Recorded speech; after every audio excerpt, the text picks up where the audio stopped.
Good morning. The bus strike is over, or will be over Monday, and it should be over on Monday.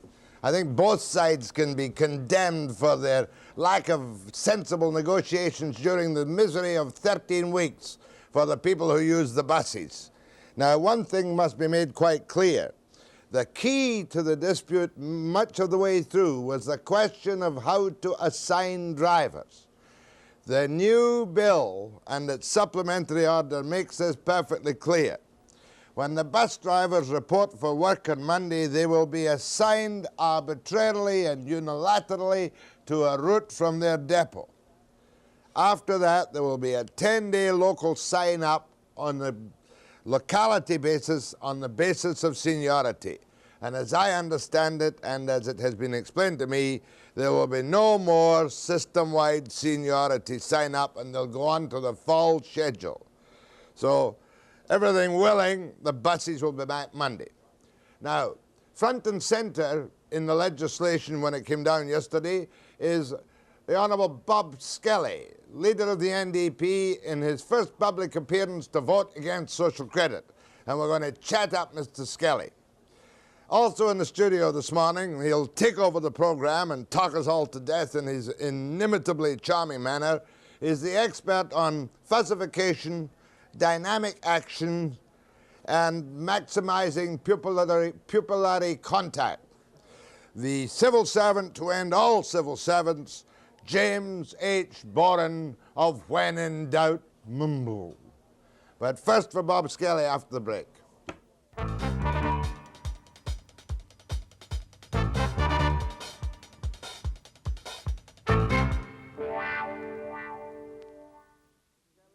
The Honourable Bob Skelly, Leader of the Opposition in the House of Victoria and Leader of the NDP. Good morning, Mr. Skelly, and congratulations on your new leadership job. I haven't spoken to you since you got the job. Good morning, Jack, and thank you.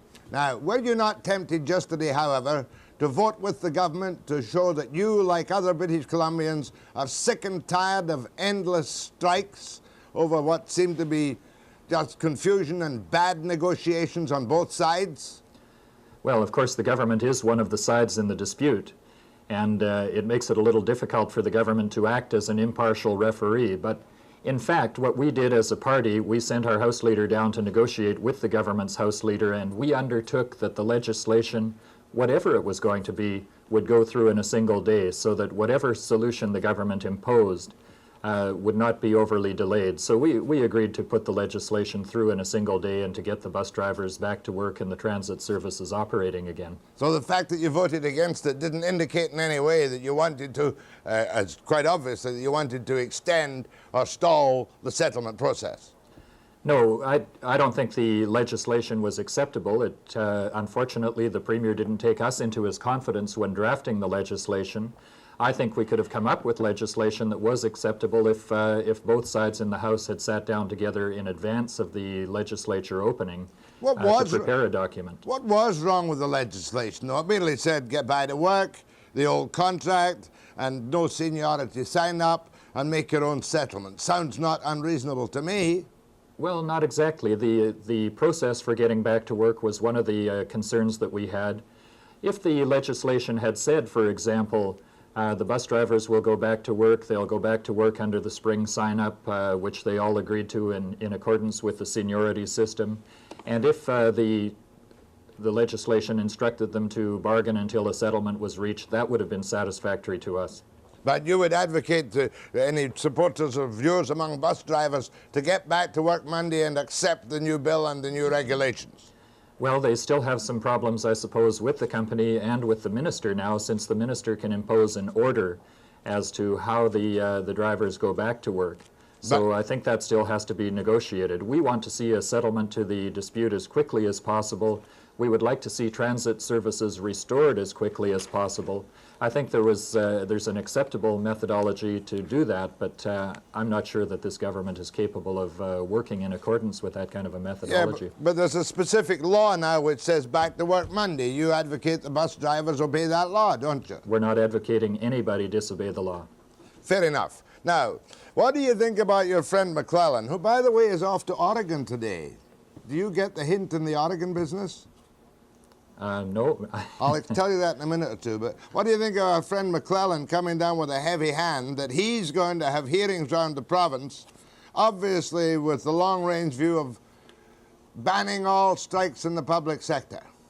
Well, I think it doesn't make sense to go into a series of hearings with your mind already made up. And I said in the House yesterday that we would be interested in seeing a Royal Commission struck into the whole issue of labor relations in British Columbia. It appears to us that the government has totally mismanaged the whole field of labor relations, that they've knocked the labor code off-center, that workers in this province do not see the government as being a neutral referee anymore. And we think it's time to take an impartial look at the whole issue of labor relations in British Columbia.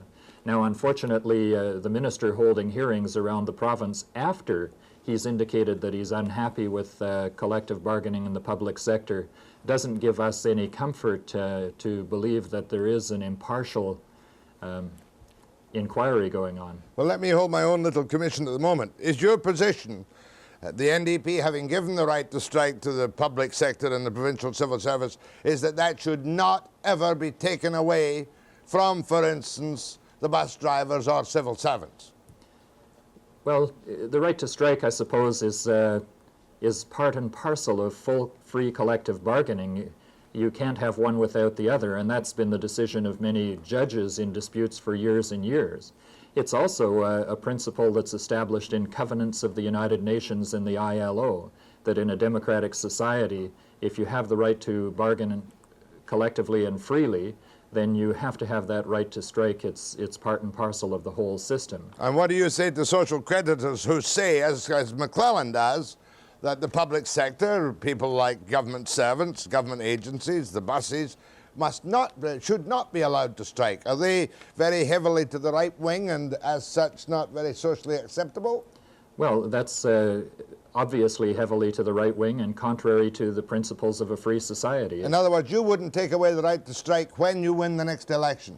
No, I don't think we could, and treat our workers as free people. I think that what we have to do, though, is to establish a little more sophistication in collective bargaining in this province. I think one of the things that Bill King was concerned about was that lack of sophistication, he proposed establishing a labor college in British Columbia. He proposed that both trade unions and management become more sophisticated in the process of collective bargaining, and that there be much more consultation between labor and management in the public sector as well as in the private sector. Mr. McClellan has gone off to Oregon this morning, and he's going to be very close to that ARCO operation. Do you think he's gone down there to make a last-ditch attempt to set up a non-union enclave at Duke Point to revive these so-called 750 jobs at less than the normal union rates? I have no idea. Again, the government in this province never takes the opposition into its confidence on these issues. Mr. McClellan didn't provide me with a copy of his schedule before he left. Didn't provide me with it either, but which side were you on? It seemed to me, as a reasonable person, that the union agreement reached as a hiring pool would have given 500 or 600 people jobs at Nanaimo in a time of great stress. Now, have you taken opinion on that? Should unions negotiate acceptable wage rates less than normal so that we can get a few hundred jobs in Nanaimo? That's absolutely up to the trade unions involved, but really it's hard to negotiate with a shadow.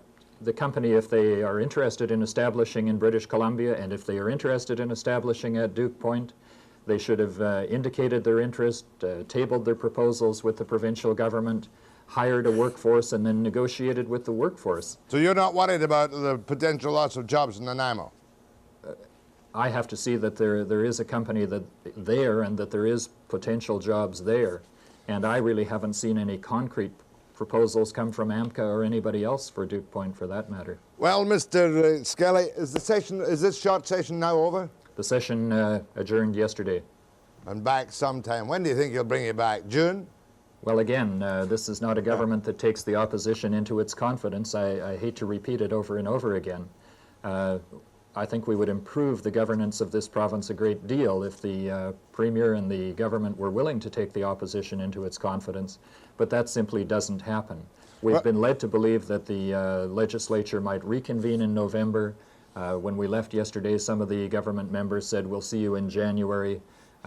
It's that kind of silly games that are being played in this legislature, as they have been for generations. My thanks to Bob Skelly, the brand new leader in his first day in the House as leader of the NDP in British Columbia. Thank you, Mr. Skelly. Thank you, Jack.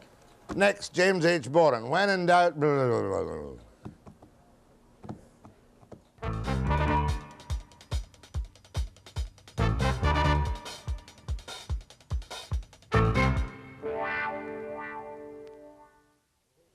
Look what I found in our tape library this very morning.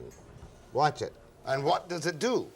Well, this is the way we try to analyze right now an economic model relating to the economic interfaces with Canada and the United States. This has to do with the public affairs section. It's saying what a great budget that you've got and what Stockman's doing so well in Washington. And the egg here reflects Alexander Haig's policy. And delicate handling of foreign policy. Yes. I see. He can say nothing in magnificent style.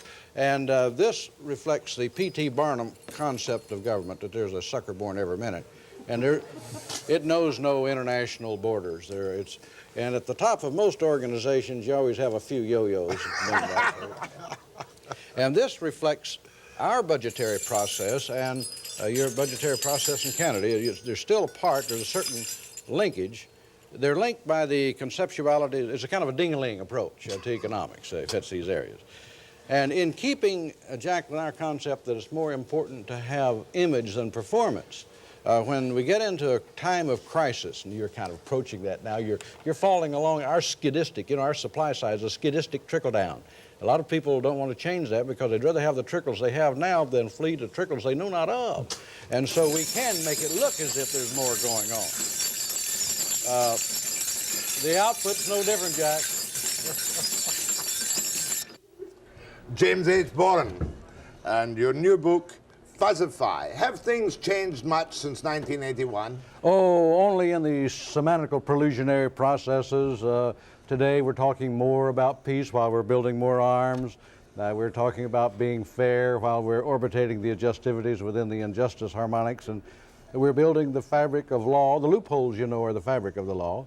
And things are moving within the general... No, not much.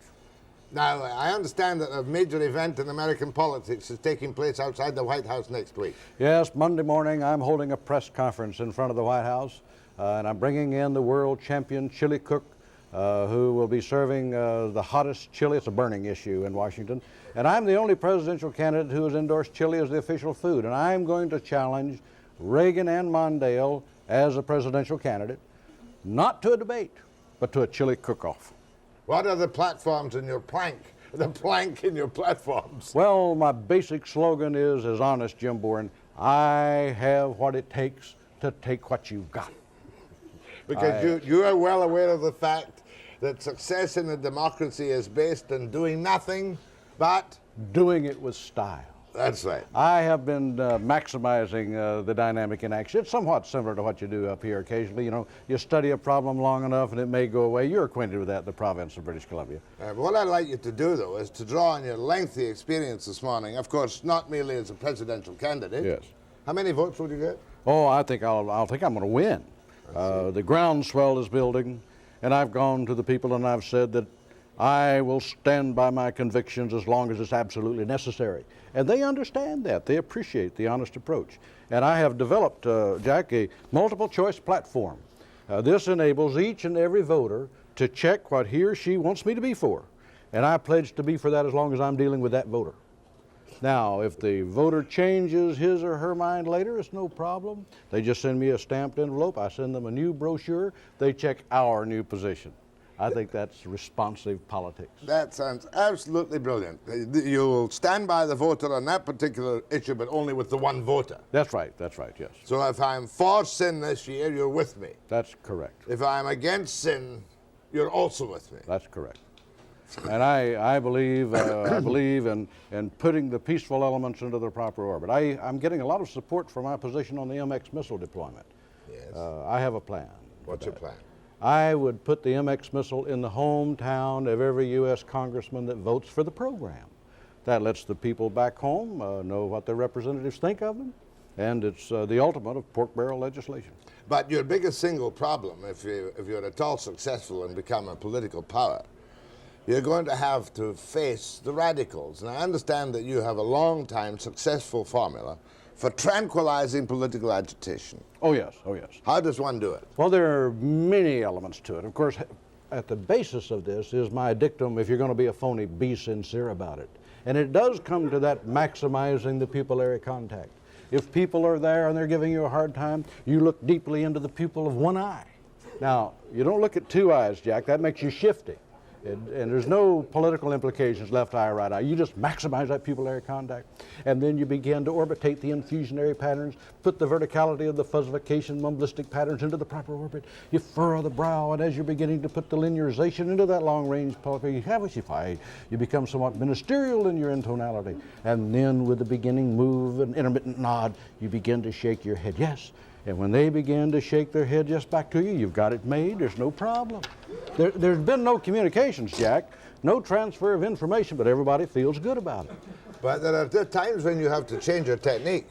For instance, if you're dealing with a superior, I'd like you to give me a little demonstration of the language of the subservient. Well, the best thing, of course, is learning to put the subservient elements into the proper. You gesticulate, and you can move with the subservient faculty. You keep a low profile. It's somewhat like residuating and hunkerfying. To hunkerfy is to move into not a physical crouch, it's a mental crouch, a mental state of neutrality.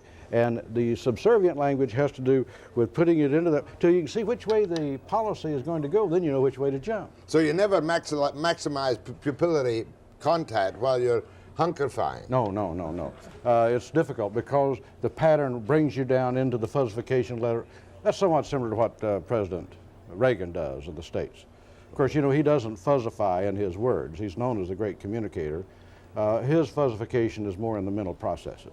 Yeah, but there are many other secrets which are all in Fuzzify. Oh. And this really is the last word in Boren words, is it not? Yes. But one of the best things which I find in great use myself as I make the round of government offices is the survival of a civil servant. Yes. He must adopt certain postures to make people think he's confident and decisive. What are they? Right. Well, first of all is the pompous strutting and the enhancement of the horticality factor to show that one is in charge and you can take command without actually taking command. It's that image of command that's much more important. And one can profundify simplicity as one fuzzifies the general adjustivities within the parameters of creativity. You see, if you keep your creativity within established guidelines, you'll have no problems. You won't get lost if you stay in a rut. And so we begin to do this with that kind of a festive habit. How about it? And it is that preachy. Did I make that clear, Jack? No, but when you leave, yes you did, but when you leave your desk, you make a different attitude. Oh, yes. There are attitudes in walking and eating and dining. And oh, yes. And it has to do with the way in which you do it. There's a stylistic element that's involved. Never the coffee without the little finger at least on a level. That's the neutrality. That's the moderate political. Moderate is one who's looking for a safe place to land. And that is reflected in the way one handles one ingestive. Can you tell the politics of a civil servant by the look on his face? No, not the policies. The politics. Oh, the politics, yes. Most bureaucrats are very neutral. That's why they tend to wear neutral gray that blends into the wallpaper. But you can tell the general constructionalities.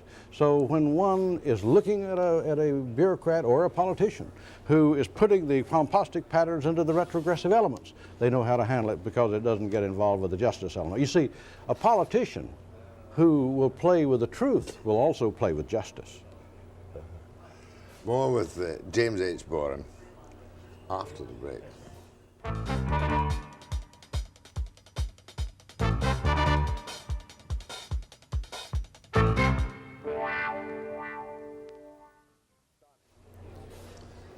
I'm always astonished when I bump into the odd traveler from outer space who hasn't heard of James H. Boren.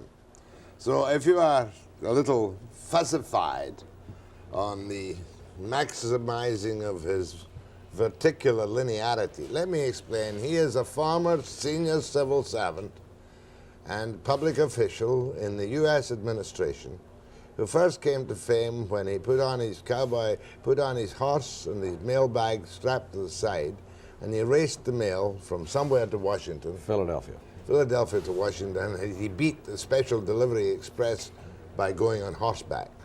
And he wrote a book called, based on his thesis in life, which is When in Charge, Ponder, When in Trouble, Delegate, and When in Doubt, Mumble.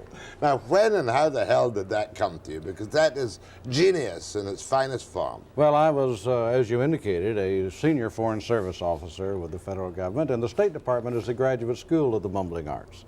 And as I looked at the general policy and fusionary processes as they were taking place, and this was through 3 different administrations, I found these guiding principles. If you can follow those 3, you see, you can bubble to the top of any kind of an organization. I call it the Cesspoolian movement to the upper crust of the institutional movement, frankly. The mumbling, of course, is very vital because you can't quote a mumble. No. And it's a safe way to go. I hall jogged a great deal when I was in the State Department. This is very vital. Early in the morning, I would take a file folder. You never use a briefcase because if you use a briefcase, people think you're either getting to work late or you're leaving early. But you take a file folder and you hall jog with optimal pomposity. You pompous strut and you move with great speed and determination in your expression.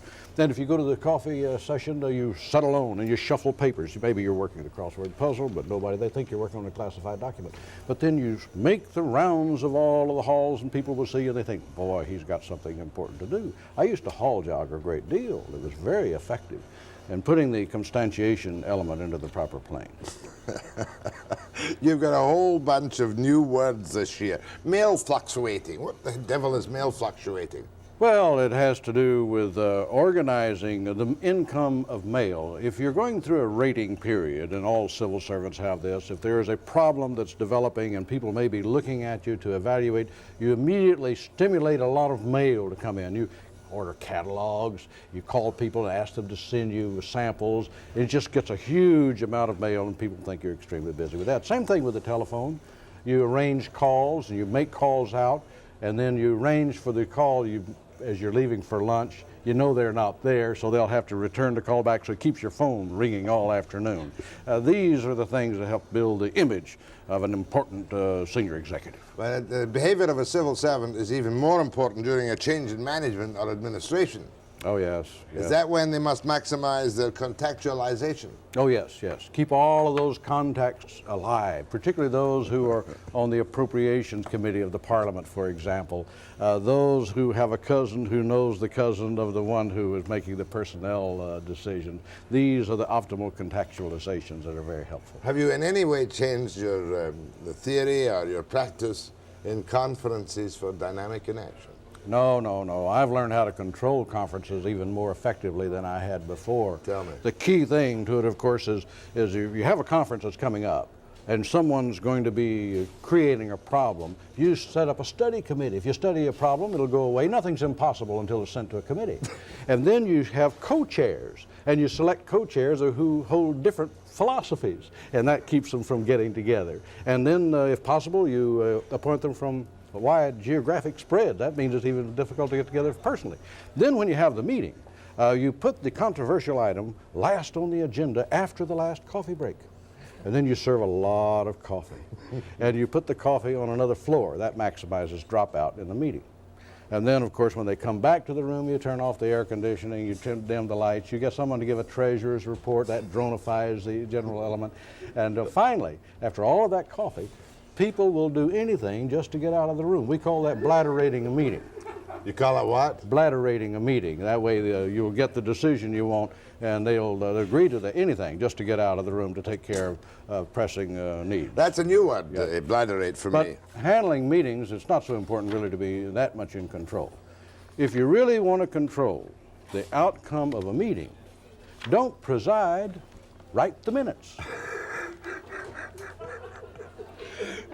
Has this got, and I've been through the Boren ones. I'm sorry I'm quite hysterical about this morning, because you remember well when I had you on there a number of years ago, you appeared in disguise, it was radio, as an anonymous official of the anti-inflation board. That's right. Yeah. And you double talked for 20 minutes, Yes. and then I took the first phone call, and the first phone call said, please can I speak to Senator so-and-so. I remember. They thought you were Senator so-and-so, because you sounded just like him. Now, a whole new area, though. You have put a number of words into circulation in the English bureaucratic language. What is idiotoxic? Oh, idiotoxic is being used a great deal now. Idiotoxic is my word to describe any policy, program, or activity that is toxic or dangerous because of the absolute idiocy on which it is based. But we don't have time to discuss the U.S. foreign policy at this moment. The zilch factor. What is the zilch factor? The zilch factor is the minimization of performance. It's the new concept of productivity. You know, we used to be concerned with input, throughput, output. Now it's hush put, mush put, flush put. And the hush put is the input with no problem attached. The flush put is the sterification, and the flush put is the irretrievable filing. Now the zilch factor has to do with the resultation elements. Zilch equal PDQ square, that's my formula. P, of course, is the procedural elements. This is purpose, in which you take the number of forms, the paper, times the regulations, and divide it by procedures. Then you multiply that factor by what we refer to as time times motion divided by gravity. Gravity is a very important force in the bureaucracy. This gives us then zilch productivity. And it's zero-based, not only in its budgetary elements, but also in terms of disturbing. It's a non-rippling approach to modern productivity. We must remember that the Boren theory can be expressed simply as 0 equals PDQ squared. That's right. Purpose, delay, and quantitative wordation. That's right. That's right. If you can quantitate qualitative elements, then you can abstractionalize anything within the retroanalytical procedures so that the retropuntal funding mechanisms can coodleize with joyful harmonics. After the break.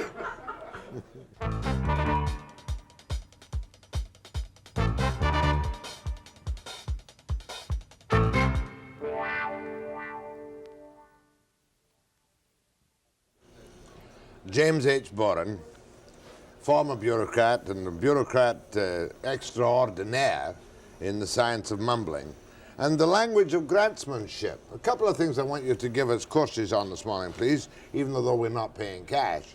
I want a course on grantsmanship, and I want a course on bofofomosu. Now, I remember bofofoenko, yes, which was a Boren formula for inflation control. Yes, yes. But the bofofomosu sounds better. What does bofofomosu mean? Well, it has to do with the Boren formula for the monetary supply elements as it's institutionalized for non-derogation behavior. If you believe in the monetary approach to price control and can bring the inflationary elements into the proper constitutionality, then the flotational bloatum that moves within the economic scalability factors as it relates to the monetary element can bring the supply and the general supply side of economics into the optimal trickle-down elements. But you never get your hands on money as a bureaucrat, do you? We don't need to. We don't deal with just little bills. We deal in a barter system. It's a much better way to go. Just as in my campaign for president, I'm not accepting money from political action committees or people. I accept stamps. They're harder to trace. Now, the language of grantsmanship, in times of trouble, as you know, the government ladles out money to those who need it least. Yes. Are there any secrets to getting government Well, grants? the primary thing is to fuzzify the objectives of what you're going to do.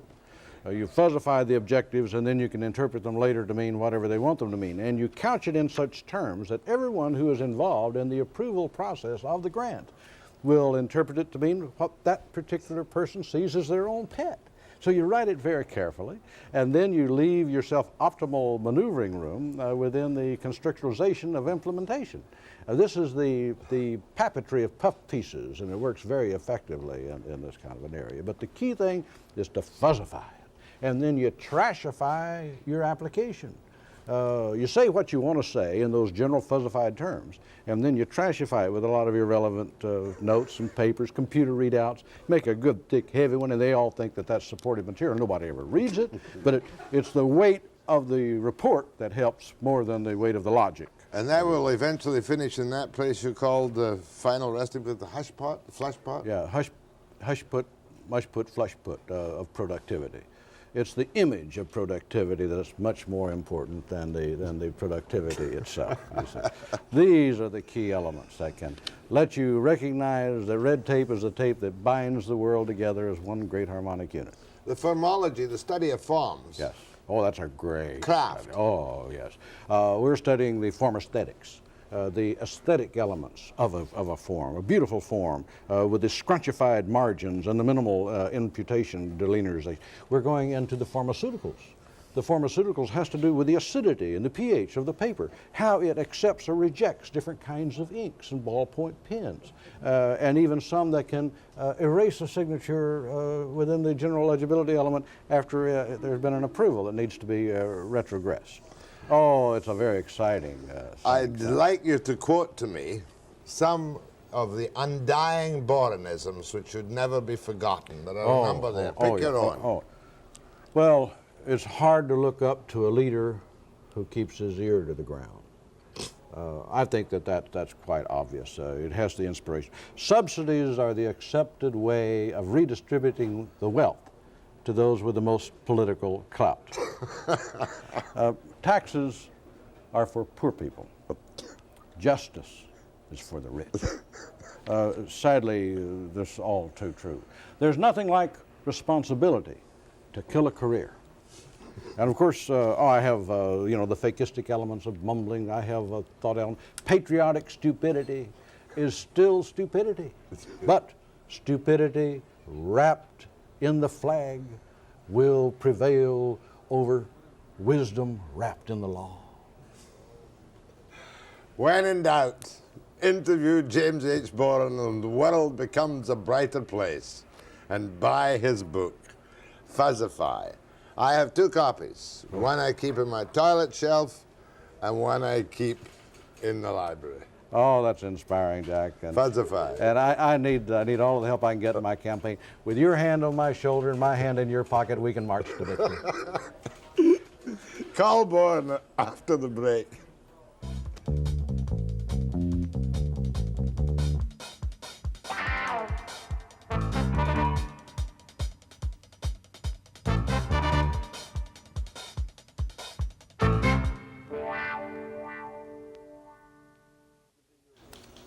Are you prepared to be your sincerely phony yourself to the common people who form the Webster program? Absolutely. I have been studying Canadian politics, and now I know that I should occasionally take off my jacket and roll up my sleeves, and also be very careful in the way that I approach and greet ladies. I have learned a great deal. I'm ready to take the questions. Ah, you touched a delicate area there just now. Oh, I did. Politicians and bureaucrats and sex. Yes. Yes. Have you any observations on bureaucrats? Well, yes, I found a long time ago that bureaucrats tend to make poor lovers because they tend to want to make feasibility studies at every step of the way. But basically, Jack, it's been my finding that bureaucrats rarely have sex with one another, because what they do to the public. Go ahead, please. Good morning, Jack. Mr. Boren, I think your sense of humor is terrific, but I'm afraid your tongue's so far on your cheek you may never get it out. Well, it's never really been a problem because I've been able to mugwump within the left and the right element within the moderation and fusionary processes effectively. What do you say? Yes. Oh, by the way, how much are you going to sell the decoder for that will allow everybody to understand what you just said? Well, it's only a very low price, and it's available in Eaton's and Duthie's and various other good bookstores here in the area. He doesn't mumble when it comes to a plug. No, that's the fiscal harmonic elements, right? Fuzzify. I still don't think you can quite beat our Rhino Party for the platform. They're going to give Canadians tax credits for sleeping. I heard that, and I think that the Rhino Party and my campaign we're basically on the same frequency. We recognize that there is a need to be honest with the people. There's a place for honesty in politics, and I think we should find it. And I think the Rhino Party and I have found it. Go ahead from Parksville, is it? Yes. Yeah. Oh, Jim, where were you when we had our election? We needed you here. My goodness, why can't we have a Canadian that does this sort of thing? Because that's something we could have voted for. I would have been delighted. Of course, my wife is a Canadian citizen, and I've been giving some thought to standing for election here in the event that I do lose the presidency. I may come back and take you up on that offer. Go ahead from, where is it, Texada? Yes. I was just wondering whether Mr. Boren was in the Nixon administration, or which administration he was in. I was in the Kennedy administration, the Johnson administration, and the Nixon administration, and then after about a year and a half in the Nixon administration, I absquatulated with the ultimate projection pattern within the escapistic element because I did not want to be identified with my friends in Latin America as being a part of his marginal thinking and his general orientation within the I just couldn't take it anymore. You were quite a bigwig in the State Department, weren't you? Well, yes. Now, put on my other hat. I was a Class 1 Foreign Service officer, and I worked for 9 years in Latin America. I speak Spanish and mumble in Portuguese, and but I frankly did become so frustrated with having to fight my bureaucracy to do my job that I started spoofing the bureaucrats. And so this is kind of an accidental career now of not sticking pins in public servants, but trying to call attention to the excesses of it. Go ahead, please. Yes, I have a question for your guest, seeing as he's already over in Victoria. Has he been offered a high-level post in our current provincial government? Because he seems like he would fit right in. I was in Victoria in August and spent some time in going around and chatting with people and learning about things, and I think I would tend to agree with you in terms of the possibilities, but I have not had any offer. I have, however, announced one of my awards for the Premier of Alberta, the Honorable Peter Lougheed, for their ability to optimize the expenditure of public funds on a golf course. Is a very exciting thing, and then they spent some money to try to teach the elk not to do what elks tend to do on the greens, and they refused to accept the bird. They have not accepted the letter, so I have delivered it to another organization that is going to accept it and hold it in trust for his heirs. But I have not been offered a position in Victoria. The bird, I'd forgotten about the bird. Yes, the Order of the Bird, that's our highest award. Well, you should try and... Just one moment, we've got to continue with this. The Order of the Bird, though, brings me to your real mumblistic educational qualifications, which I think you must remind us of. Well, I present the Order of the Bird, which is our highest award, to not only governmental bureaucrats, but to corporate and academic bureaucrats who apply the principles of dynamic inaction and are creatively non-responsive in an effective way. And we have given it. Where is your alma mater? Oh, I'm from the University of Texas, and I have a couple of degrees there, and I do have a PhD degree, which does qualify me, I think, to dig into the general essence of Washington and Ottawa and Victoria It's and not, Edmonton. you didn't come from PU University. Well, I am the dean of the graduate school of Peter University, which was founded by Dr. Lawrence J. Peter, the discoverer of the Peter Principle. And the Graduate School of Bureaucracy, our acronym is Graduate SOB/PU. And as the dean, I am doing a great deal of work as a missionary in bringing educatory harmonics into the infusionary patterns, I think, most effectively. So you're a doctor, Boren, Yes. PhD, Yes. Yes. SOB, Yes. PU. PU. That's right. Yes. And I hope Prexy. You hope which? President. Oh, president. I think I may win that election. More calls to Jimmy Boren after the break.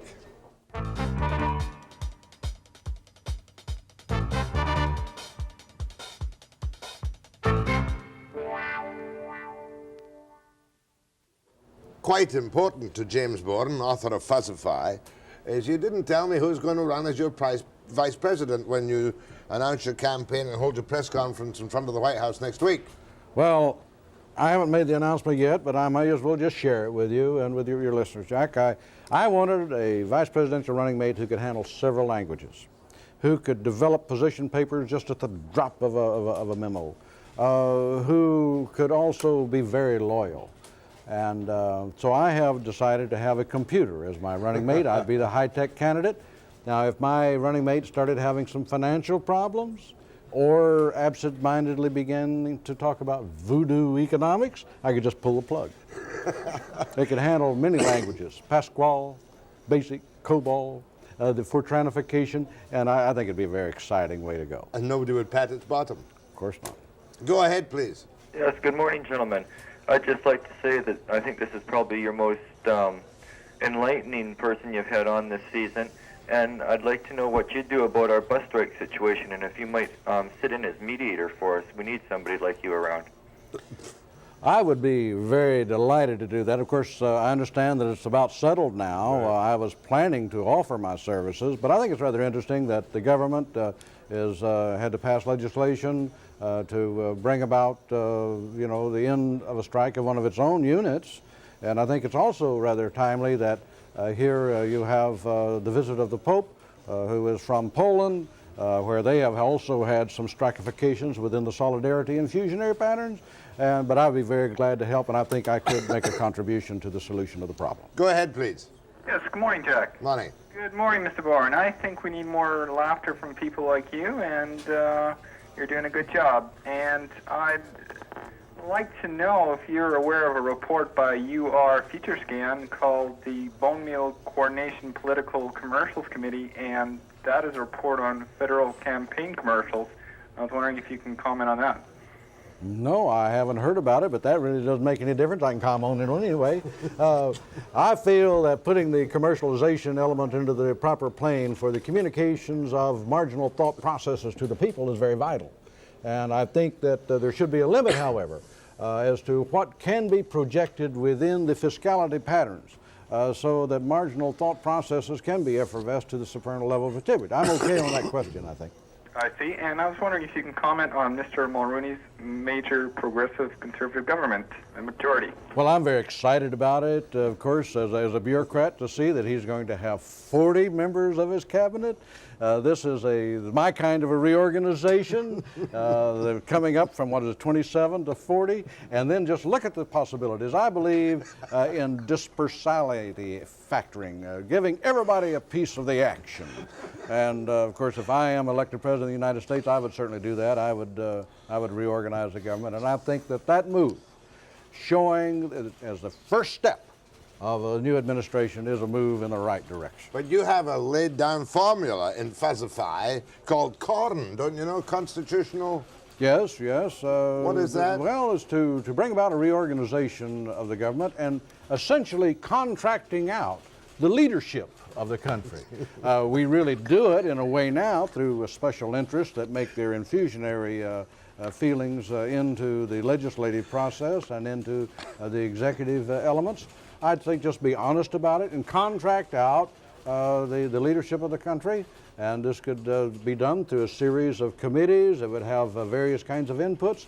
And I would have the control in a very small committee. I'd have someone selected, for example, in Canada, from each province of Canada. Someone who was a taxi driver, only one taxi driver per province.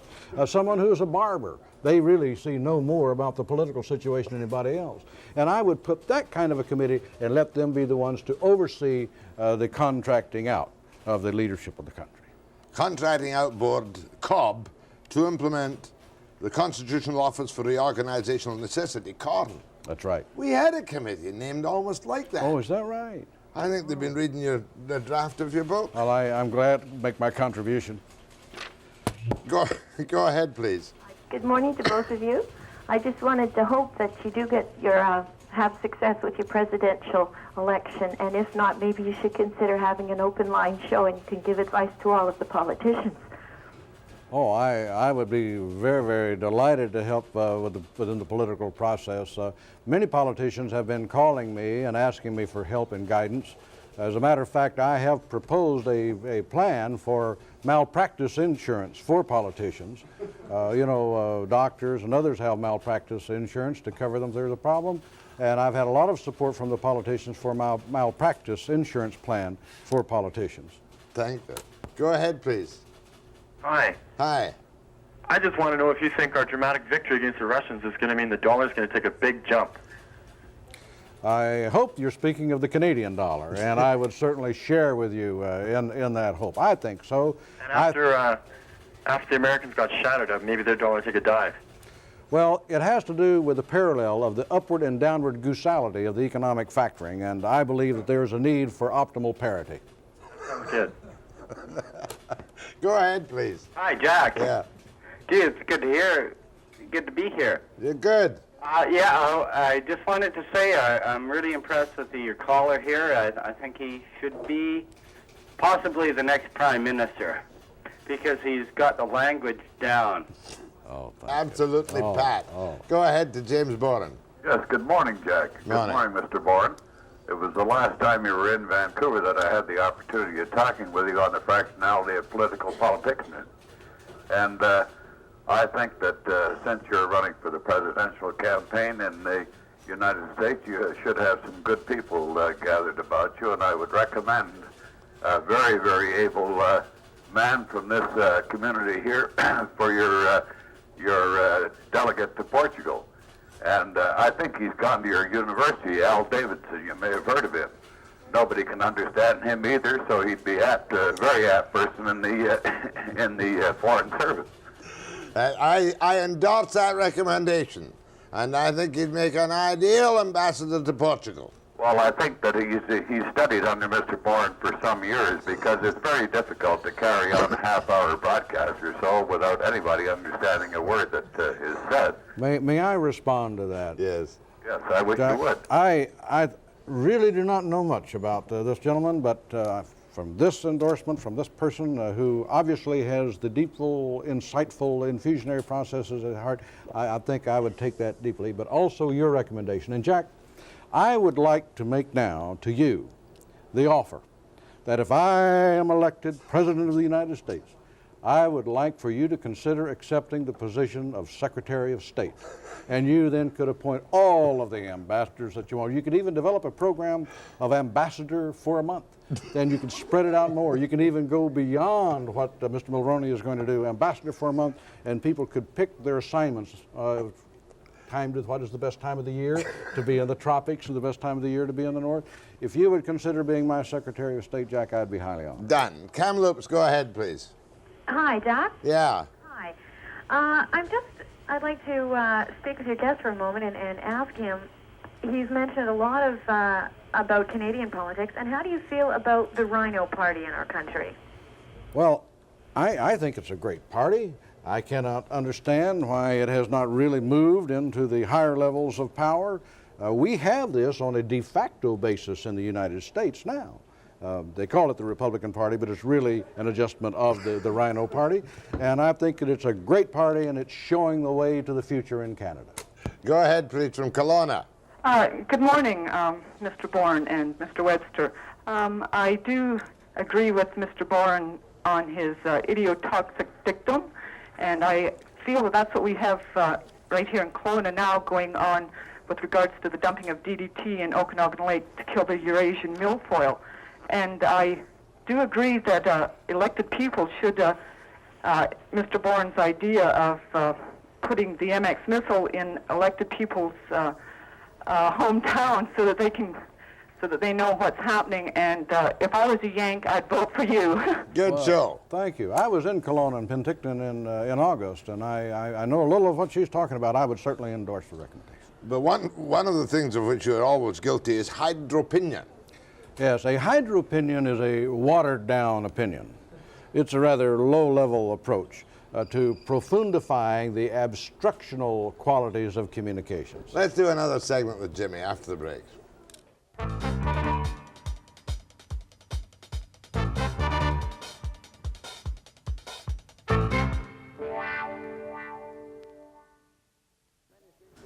There are many things which many people will regard as more important moment than talking to when in doubt mumble Jim Boren, but I'm so overtaken by the tranquilization of political agitation through the organizations of Constitutional Office of Regional Necessity and COB, the Contracting Out Board, and your idiotoxicity, and I'm beginning to pick up your linear and vertical mumblification, and I'm lost. That's why I want you to be my Secretary of State. Let's do some more phone calls. Go ahead to Jim Boren. Good morning, Jack. Good morning, gentlemen. Jack, I just wanted to congratulate you on your show, and I think he's almost as funny as Grace McCarthy, and you've got to be funny to be as funny as her. And I'm sorry to hear he was married. I was just going to propose to him. You were just going to propose to him? Yes, he's good for the soul. Well, one of the questions he might well ask you, he would ask you for the fiscal objective of your bank account. 00. 007. 007. I've never had such a proposal over the air before. But I must say, and I'm very highly honored by that thought. I must say, though, I'm very happily married to a very lovely lady who happens to be from British Columbia. But I treasure your thought. And there she is. That's Alice on your right, who is Jim's wife, and on her right is Nancy Peter, who is Alice's mother, Jimmy's brother-in-law. Give us a little wave, Nancy, and Alice. Oh, isn't that right? Isn't that lovely? Alice sometimes does a little royal wave. She does that quite effectively, too, occasionally, yes. I called from Seattle. Go ahead from Seattle. Hi, Mr. Webster. I enjoy your show very much. I look at it quite a bit. And you're not allowed to watch my show down there. That's treason and sedition. Oh, it's great. It gives you energy in the day to make it what's going on in the world today. And it's enjoyable to have somebody that has that communication to the people as well as you do. There's not too many of us around, but I enjoy it very much. I'd like to ask Mr. Morin a question. Would he comment on the situation in the Pentagon buying parts for defense? I guess it's sort of a boondoggle. And did he invent that word boondoggle? Thank you. I did not invent the word. Of course, I know the process. It's the optimal of the pork barrel approach to government. The parts and munitions and all of the military production is really a part of my plan for solving the deficit problem in the United States without raising taxes one penny. I would put an export tax on all U.S. exports of military equipment, munitions, hardware, and spare parts, and earmark that money to paying off the deficit. I think we can pay it off very quickly, and it's my feeling that if the makers of the munitions and all of the other elements can make the money, then the taxpayers ought to get something out of it, and that'd be a way of handling the munitions, yes. That really comes out as quite a serious proposition which would be very effective in its own way. Oh, I think it would. Go ahead, please. Good morning, gentlemen. Morning. I just want to say, being a civil servant, how much I enjoy this program. It's so true. And especially mummification. We call it faking it. But it is incredibly good, and it's so true. And I just want to thank you for having Mr. Boren on. Oh, how nice. That is praise indeed from the very source of your success, the bureaucracy. Yes. Go ahead, please. Good morning, Jack. Morning. Good morning, Mr. Boren. Morning. You're a breath of fresh air, sir. I'm delighted to hear that you've written another book. I suppose my optimal expectations would be that it is another masterpiece of uttered and muted conversation. Somewhat, yes. I wrote the book from two angles. First of all, if you're a bureaucrat, it gives you the keys of how to move up in the system. And if you're not a bureaucrat and you're outside and you have to deal with the bureaucracy, it helps you to know how it's really done. I hope that you will enjoy it and find Fuzzify the key to the future, as long as it is put within the historical perspective. I'll be picking it up today. Thank you very much. And the wise old men of bureaucracy are whom? Do you recall that one? The wise old men of bureaucracy are those who know where all the right memos are buried. That's right. Go ahead, please. A question first, Jack. Was that your guest's mother or his mother-in-law? Mother-in-law. I think it's just wonderful that he brought his mother-in-law with him. I think that's just so commendable. Yeah. And I have a question for him. It seems kind of strange to me that in the United States, all of these jobs like Secretary of State and Secretary of Agriculture and that are given to men when, in fact, women have so much more experience as secretaries. And So I want him to speak to that, and also I hear that he's going to include like almost 50% women in his government. Yes, I have pledged to do at least 50%, and my mother-in-law, incidentally, is a delightful lady. I like my mother-in-law. I find that the women tend to make rather poor bureaucrats, though. This is one of the reasons why I'm not sure that Geraldine Ferraro would make a good vice president, because she and most women tend to want answers to their questions. They want to move directly to resolve issues, haven't learned to play the game. But I have also recognized that you must have some people who can do something in government, and that's why I would put at least 50% in. They could keep things going while the other 50% of us are doing whatever it is we wish to do with optimal adjustivity. Go ahead, please. Oh, good morning, Mr. Boren. I think you're brilliant and you're a genius. And I have a couple of questions for you. Number one is that I think you're a walking encyclopedia as well. And I'm quite sure you're aware of the prostitution problem in Vancouver. So I would like to know whether you would like to see whorehouses to be legalized in Canada. And also number two, the second question is whether you would like to see marijuana legalized as well. Thank you. Well, let me dispose of the marijuana question first. As one who has campaigned across the land, I have campaigned along the highways, along the sidewalks and the asphalt pavements. I have never campaigned on grass.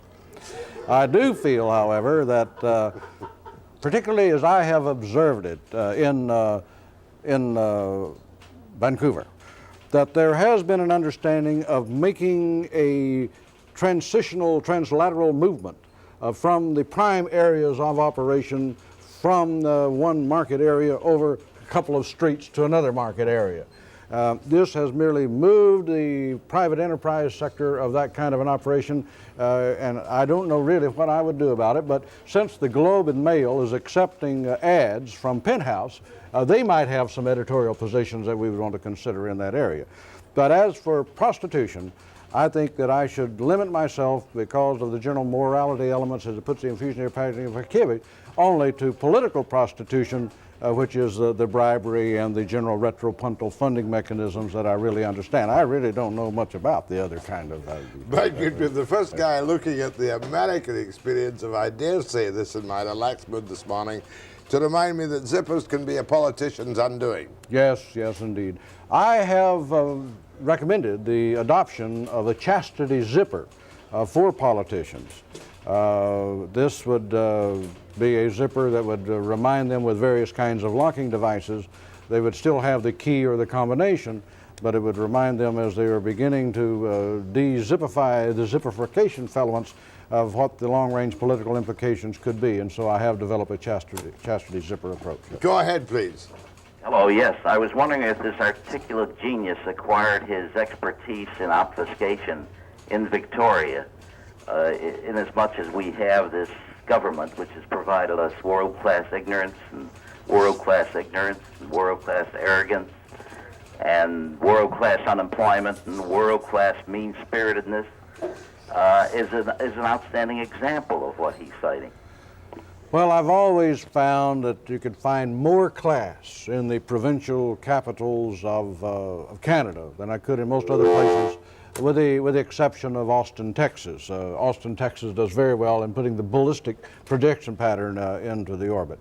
But I have often come to British Columbia, and I always try to make a pilgrimage to Victoria, where I can gather pearls of creative non-responsiveness, where I can learn that creativity is encouraged as long as it's creativity within established guidelines, where I have learned that the grappleization of marginal concepts and non-directive philosophies can effervesce to the supernal levels. I've always done my pilgrimage to Victoria. Go ahead, please.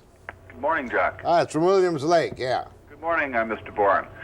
I just wanted to call and let you know that I'm a little concerned that perhaps your book is going to fall into the wrong hands.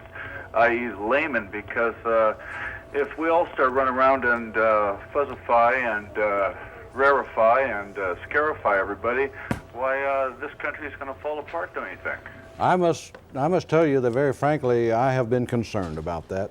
I felt that if the people of any country begin to find out how their government really works, we bureaucrats may be in trouble. So I have some concern about that. I don't know really quite what to do with it, but John Wiley, my publisher, says don't worry about it. We'll handle that within the private enterprise sector. Go ahead from Kamloops. Oh, yeah. Well, at times like this, I wish I was an American so I could support you. I'd just like to know where you stand on Canada in NATO and what you think about the cruise missile testing up here. Well, I think that the cruise missile testing is optimal idiotoxicity. I don't think that we should have the cruisification over friendly lands. I think that we should hold all of those kinds of missile testing out to a ranch in Santa Barbara where the policymakers can optimize it. As to Canada's role, as a peaceful nation who seeks peace and who believes in peace and doesn't spend all of its money on military toys, I think that, that you are somewhat of a subversive element in the war of joyful war-making. But keep it up. Listen, your own personnel evaluation report is quite interesting. Yes. And you've got it broken down as a bureaucrat into a number of sections. What are the rules to get the best possible evaluation report from a civil service? If one really wants the best rating in any kind of a government position, the most important thing is not performance, but loyalty. Yes. So in my rating form, and I call this the special Boren personnel rating form, BOPR. Under BOPR, the biggest percentage of the weight of the rating has to do with team play. Not negative, but if when asked a question, you only want to know how high to jump. How to show one's optimal loyalty, and then the other elements kind of come down the line. But loyalty is the real key to it. But you've got to cover for the boss during long and frequent absences. Oh, yes, yes.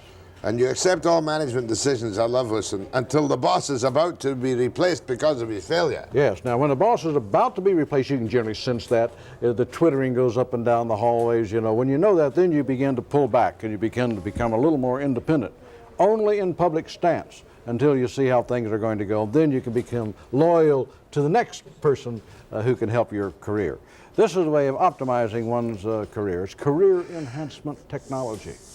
Very important, I think. There actually is a lot of good advice for civil servants in this book. I think so.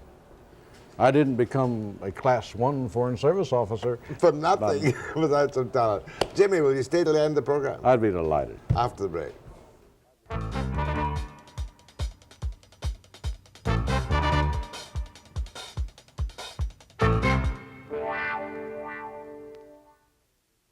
When in Doubt, Mumble was Jimmy's first book, James H. Boren.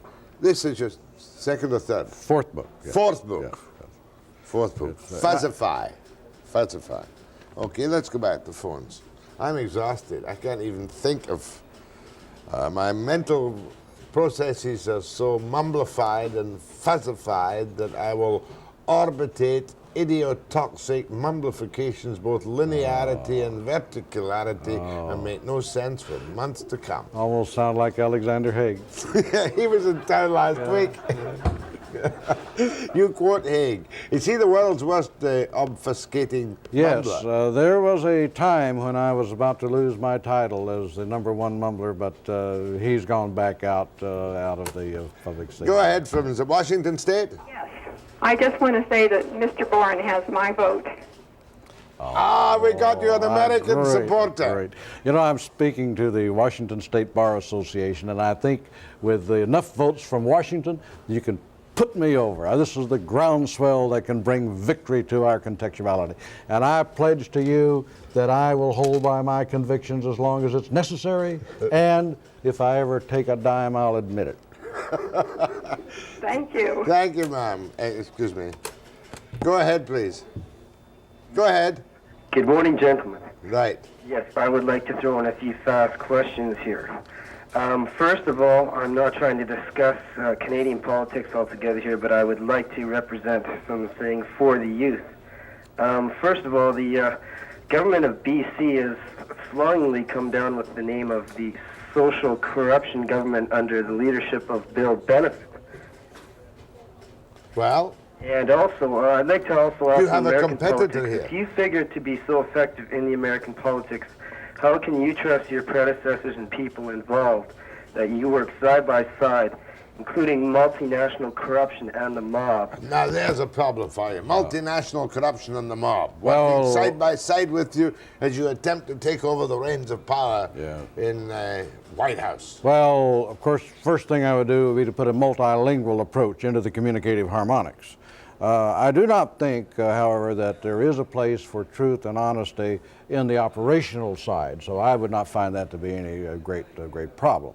Learning to implement the spirit of dynamic inaction and to implement errors through dynamic inaction, it gives you the spread of the implementation impact, I think would be very effective. And as we can retrogress that, Jack, into the proper harmonics, I don't think that we can de-mafiosify the institutional elements any more than is absolutely necessary. But I don't really, Go ahead, please. At least publicly. Go ahead, please. Where are you? Go ahead. Go ahead, please. Good morning. Morning.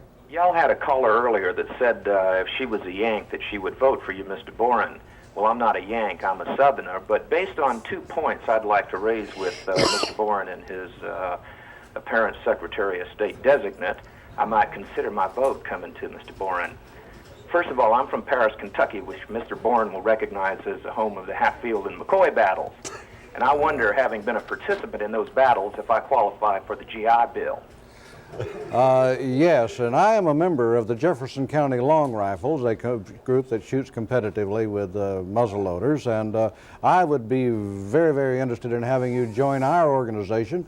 It's a kind of a post-circuitous type of a veterans group, and I can assure you that if I'm elected president, I'll see that you get your GI Bill. I appreciate your invitation. Would be delighted to join if y'all could only keep your powder and musket balls dry. Well, it's not the ball that's so important. You have to remember the basic rule is first the powder, then the ball. And this is the way you can orbitate it adjustively. Yes. That's a bluegrass approach if I ever heard one. Thank you, Paris.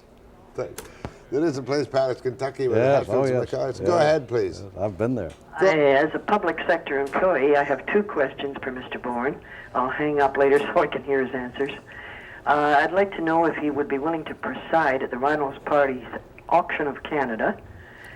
And secondly, and more importantly, would he make some effort, hoping he has a good tenor voice, to do a show and a duet with Mark Russell?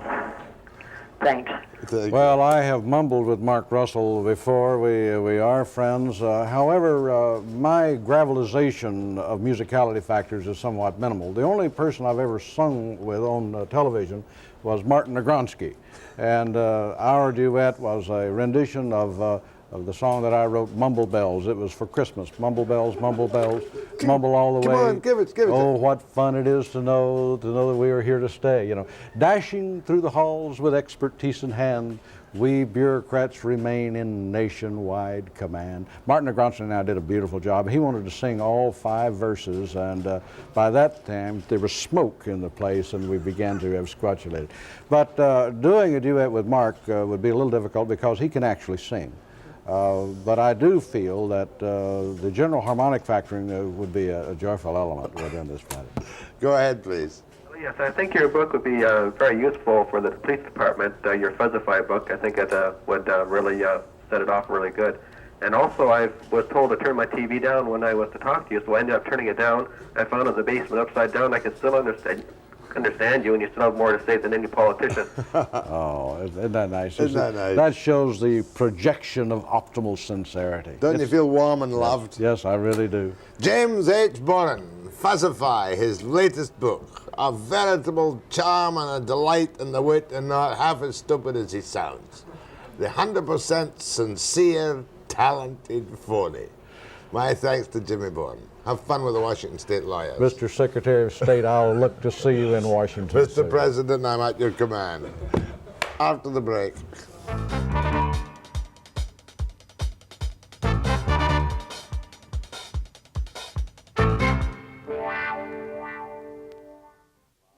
The year of Armageddon.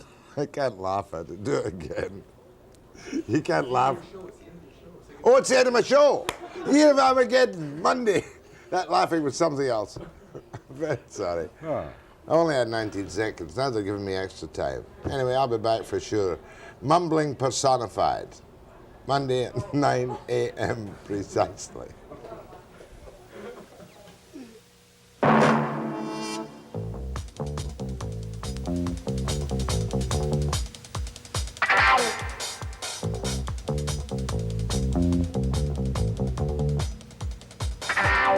And I have developed, Jack, a multiple choice platform.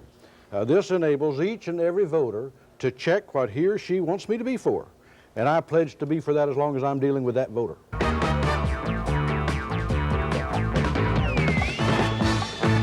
You furrow the brow, and as you're beginning to put the linearization into that long-range Fuzzify, you become somewhat ministerial in your intonality. And then with the beginning move and intermittent nod, you begin to shake your head yes. And when they begin to shake their head yes back to you, you've got it made, there's no problem.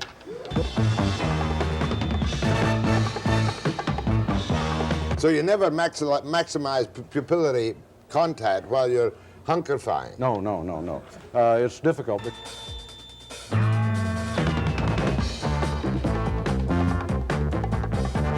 If you really want to control the outcome of a meeting, don't preside, write the minutes.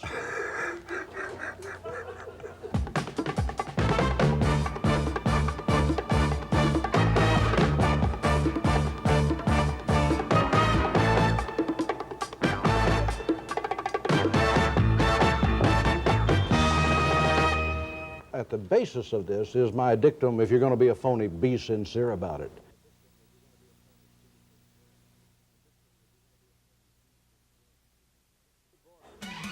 Don't miss Mumbling with Jimmy Boren on Check at Midnight.